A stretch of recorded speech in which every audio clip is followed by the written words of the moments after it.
In 1898, Daniel Plainview is doing some prospecting in New Mexico when he finds silver.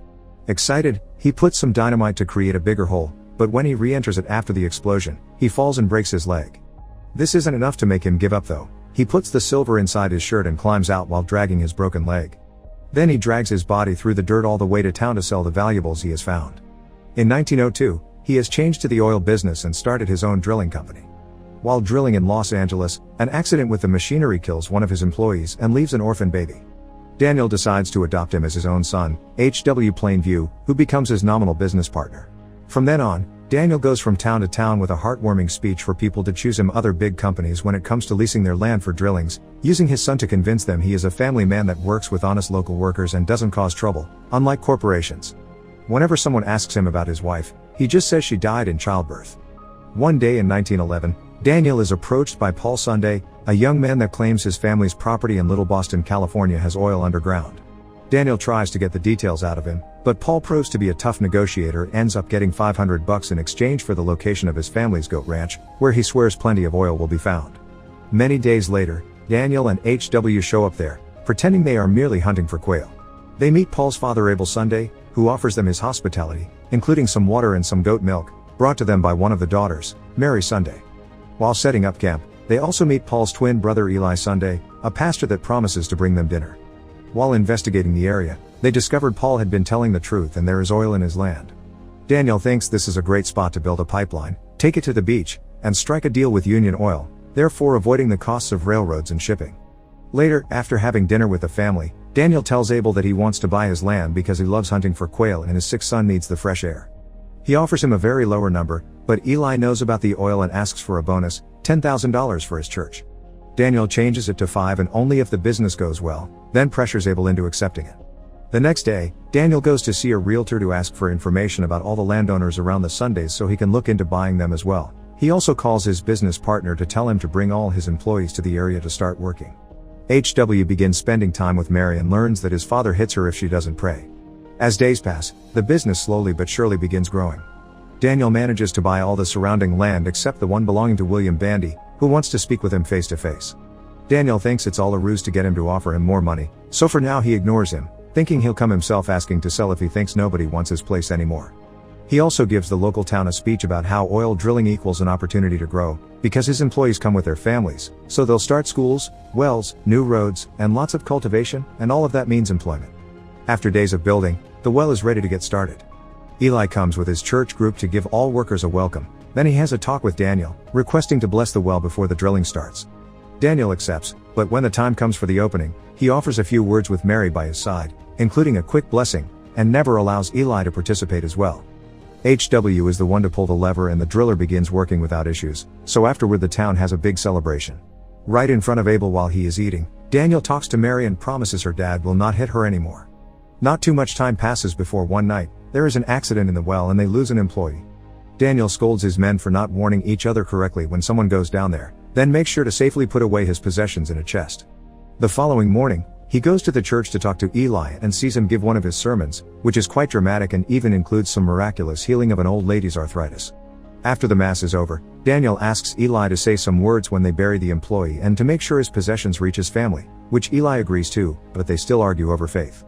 Eli thinks it is dangerous for the men to work on an unblessed well, but Daniel refuses to give time out to his employees to go to church and their free time should be spent resting so they can work 12-hour shifts. The church is also going through renovations because Eli has more followers now, so they are building a bigger space. Many days later, the workers find a gas leak that causes an explosion. H.W. is there when it happens, and Daniel rushes to rescue him before the fire begins, but by the time they go back to the house the damage has already happened. H.W. is now deaf. The drilling tower eventually crumbles down, but the fire continues, so the next day they use dynamite to put it out, because it forces the burning fuel and oxygen away from the fuel source. That night, Daniel sleeps cuddling his son. But as days pass, H.W. continues to stay in bed depressed, so Daniel begins working on finding him a teacher from the city. Sometime later, Eli approaches Daniel in front of his employees and demands the money he owes him. Daniel answers by slapping him and throwing him on the ground, hitting him as he calls him out for not healing his son as he does with his believers. He also drags him by the hair and drops him on a pool of oil, telling him not to even try to ask for that money. Later in the evening, while the Sundays are having dinner, Eli gets angry with Abel for having let Paul tell strangers about the land and for trusting Daniel, even going as far to jump on him and throw him to the floor while insulting him. Days later, a mysterious man appears at Daniel's door claiming to be Henry Plainview, Daniel's half-brother from another mother. Daniel doesn't believe him at first, thinking he is just here for the money, but Henry proves himself by showing him a letter from their sister where she tells him their father died 3 months ago. Henry tried to do some drilling in the past too, but never was as successful as his brother. He also got into some trouble and was in jail for a while. After Daniel puts HW to sleep by making him drink milk mixed with liquor, the siblings share some cigarettes and Henry swears he hasn't come for the money or any favors, he is just looking for honest work, and Daniel allows him to stay. They spend the evening drinking and sharing their pasts, although Daniel keeps many details to himself. He does admit he is very competitive and doesn't want anyone to succeed because he hates most people. That same night, HW starts a fire inside their house. Henry wakes up just in time to put it out and HW tries to run away, but Daniel goes after him and catches him before he can escape. The following day, Daniel takes HW with him to board a train, pretending they're going on a trip together. When the train is about to leave, however, Daniel tells him he needs to have a word with the conductor and gets off, leaving the kid alone. HW realizes he is being sent to the city on his own and tries to get off as well, but the train is on the move and it is dangerous, so a man pulls him back to make him stay. Sometime later, Daniel and Henry have a meeting with some representatives from Standard Oil, who want to buy his entire business and land. Daniel seems to be willing to listen at first, but he is not sure what he would do if he didn't work. The representatives keep mentioning he could spend more time with his son, and Daniel takes it as a perceived slight and turns down the offer, leaving while feeling very offended. HW is away, but Daniel tries to ask for news about his life every now and then.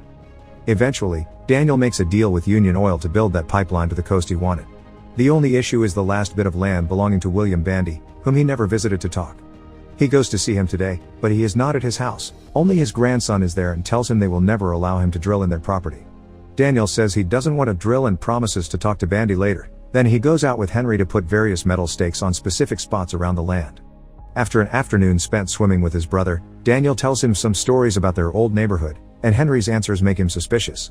Later in the evening, he lends Henry some money so he can hire a girl, and when he comes back, Daniel confronts him with a gun. Henry admits he is a nobody that met Henry in the city and they became friends while working together for months. The real Henry did want to visit his brother, but they didn't have enough money, and he eventually died of tuberculosis, so this nobody used the stories he heard from Henry and his dairy to pretend to be him. He swears he means no harm, but Daniel shoots him in the head anyway, then digs out a grave to hide the body in. Afterward, he reads his brother's diary and cries. The following morning, he's found by William Bandy, who knows what he did to the fake Henry. Bandy turns down the money offers Daniel throws at him and tells him he will let him build the pipeline through his property if he gets baptized, which Daniel has no other choice but to accept if he doesn't want to lose money with his project. Bandy takes Daniel to church and during Mass, Eli brings him to the front to make him kneel and admit he has sinned and abandoned his child. After slapping him multiple times to get the devil out, he pours holy water on his head and officially baptizes him. The whole town welcomes him, happy for him to be one of them, including young Mary. The construction of the pipeline begins with no issues, and Daniel makes HW return home, telling him he loves him when he arrives and letting HW hit him as an answer. A teacher has also come with him so he can continue learning sign language. Daniel takes HW out for lunch, and in the restaurant, they come across the men from Standard Oil. Daniel can't help making a scene to show them he is being a good father that takes care of his son while having a successful deal with Union Oil. Meanwhile, Eli leaves their town to do missionary work. In 1927, a now adult HW marries Mary, who has learned sign language too to communicate with him. Daniel is rich thanks to his oil pipeline business and lives in a mansion with servants, and one afternoon, HW visits him together with an interpreter.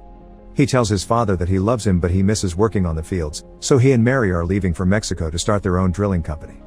Daniel isn't happy to hear this, claiming this makes HW his competitor, no matter how his son denies it is not like that. He also keeps using demeaning vocabulary to refer to his sign language and demands HW to use his own words, so he repeats he's going to Mexico with his own voice. This is still not enough to calm Daniel down, who now tells him he is destroying his image and admits he is not his son, just an orphan baby from a basket in the desert that he picked up to look good while making business. He also says he is less than a bastard that has nothing of Daniel in him. Hurt, HW tells him he is glad there is nothing of Daniel in him before leaving. Daniel keeps yelling insults at him while watching him walk away, but he also can't help remembering their time together. Depressed and alcoholic, Daniel falls asleep in his bowling alley. A servant wakes him up when Eli comes by to visit him, who tells him about his work as a missionary and at a radio station while continuously reminding him they are family-in-law. He also tells him Bandy has died and now his grandson is the owner of the land. That grandson is also part of Eli's church, so he offers himself as an intermediary if Daniel is interested in making business with him to drill that land. Daniel tells him he would be interested in doing business with Eli, but first, he must admit he is a false prophet and God doesn't exist. It seems Eli really needs to get this deal going, because after some hesitation and asking for $100, he accepts to yell those words in the room, the same way he made Daniel admit his sins in church years ago. After he is done, Daniel confesses that area actually doesn't have oil anymore, he stole it by draining it through neighbor areas when he built the pipes. As he begins crying, Eli finally confesses he is living in desperate times. He lost money in the Wall Street crash of 1929 and has strayed morally, so he asks Daniel for help. But Daniel doesn't feel pity for him. He taunts him, telling him Paul is the real chosen one by the Lord. He is a successful man now thanks to the business he opened with the $10,000 Daniel paid him for the information.